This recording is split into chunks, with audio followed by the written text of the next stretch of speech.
Hi, Robin. How you doing? Hi. Hi, pretty well.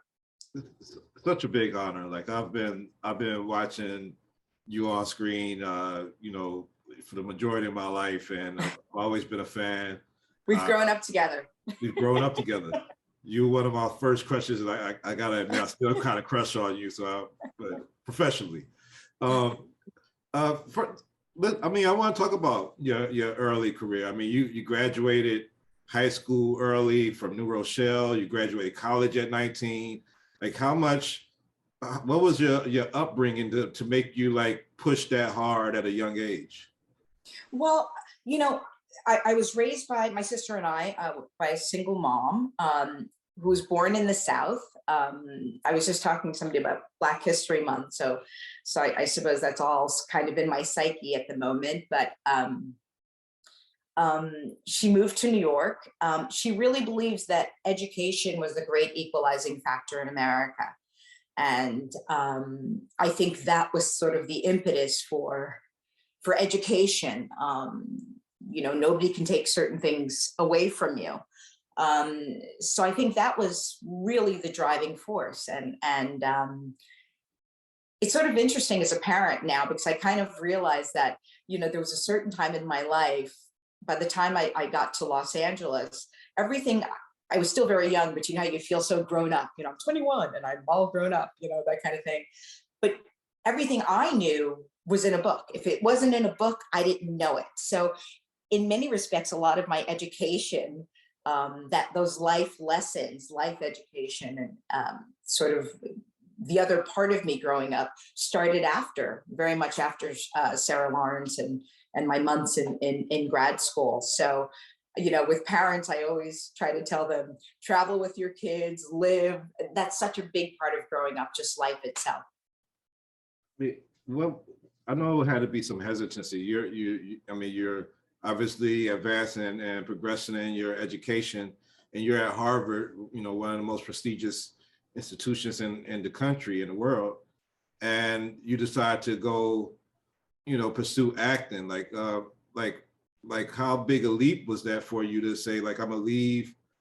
I think my family's just kind of getting over it and forgiving me now. Not forgiving me, but there was a time years ago, I think I was doing vagina monologues, and it was Rosie Perez, Debbie Mazar. I'd come home and I'd still see medical school applications. I'd find them somewhere in the house. It was so I think everybody realizes that's definitely not going to happen. But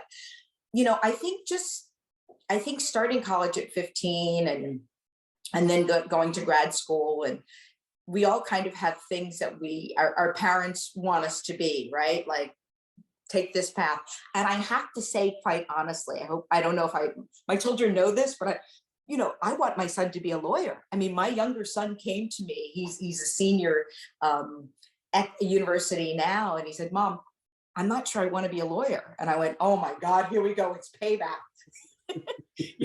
But I think I understand, as a parent, you want your child to kind of have this easy, smooth road. And I'm not sure we could ever predict or know what an easy, smooth road is for someone. But, acting was always sort of my hobby. I started at the American Academy of Dramatic Arts when I was 10.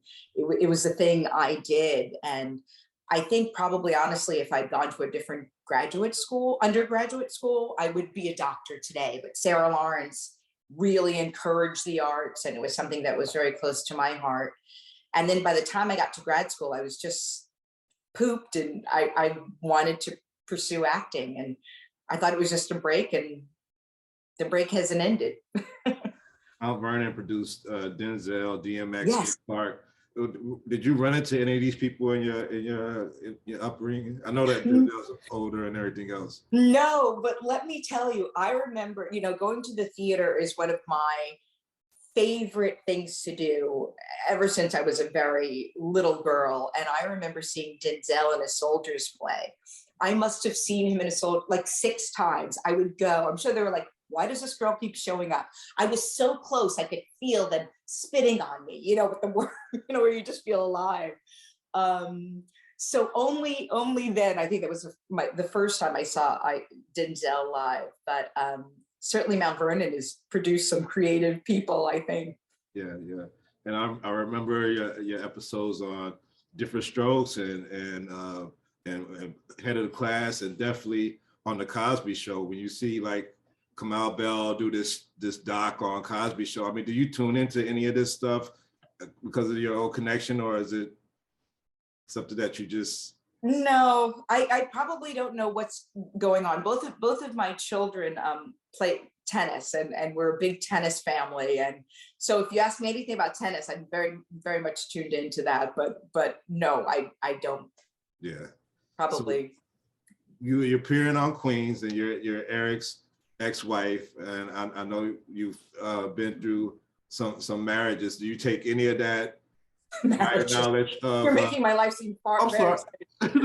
not in that way. I'm a one-time divorcee. But I mean, does that play into any of your character, like dealing with this character of Eric and knowing how like maybe exes could communicate it? Do you bring any of that knowledge into it when you play a character? No, I mean, you know, I'm a woman, right? Like, you know, I'm a person that believes, first of all, all people have far more in common than they do for differences. And I think women in general, if you're living and breathing and having relationships and trying to love, you experience very similar things. But this particular character, I think, was, you know, really in love with her husband, and something didn't work out, you know, something deep. And you discover that the thing that didn't make it work, or this big obstacle, was that his true love was someone else.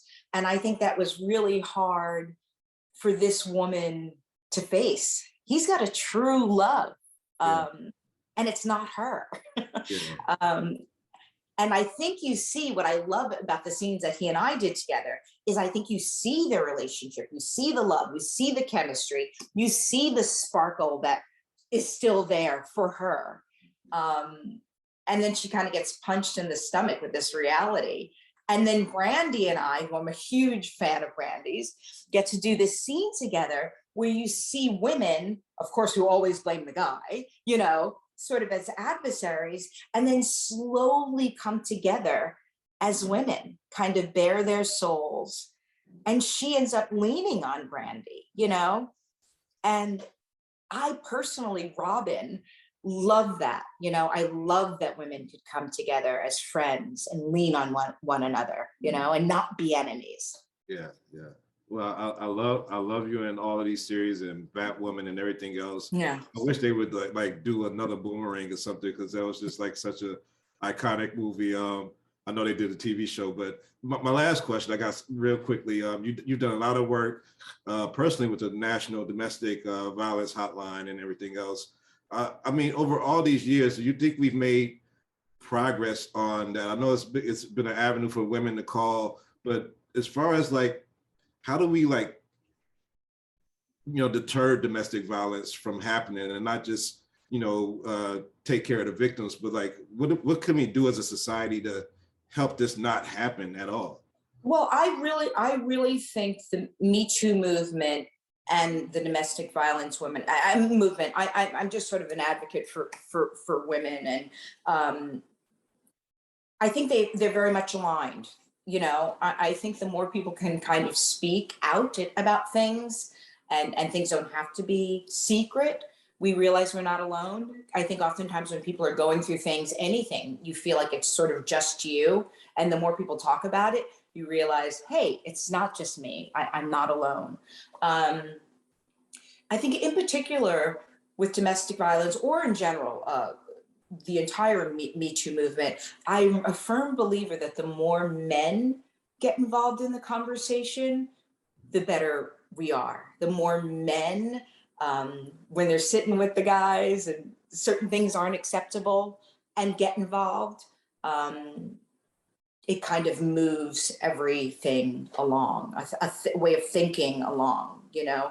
Yeah. Men are, you know, fathers to sons, and also fathers to daughters. I think that's incredibly important for a man to tell his little girl how valuable she is, and what real love looks like, and what it means to be a gentleman. You know, like I said, I'm the mom of two sons. It was really important for me to try to raise two gentle men. I think the more secure, I'll never be a man. I don't know what that's like, but I, as a woman, I think the more secure and confident a man is, the more he can be gentle. So I think the more men get involved in a conversation, the better it will be. I'll always be watching and supporting you. I hope you allow me to still be my crush. I hope I can still crush you for before. Who's going to say no to that? Who's going to say no to that? Never. Yes. Thank you, Robin Gibbs. Thanks for the time. Thank you. Have a great day. Bye. Thank you, everybody.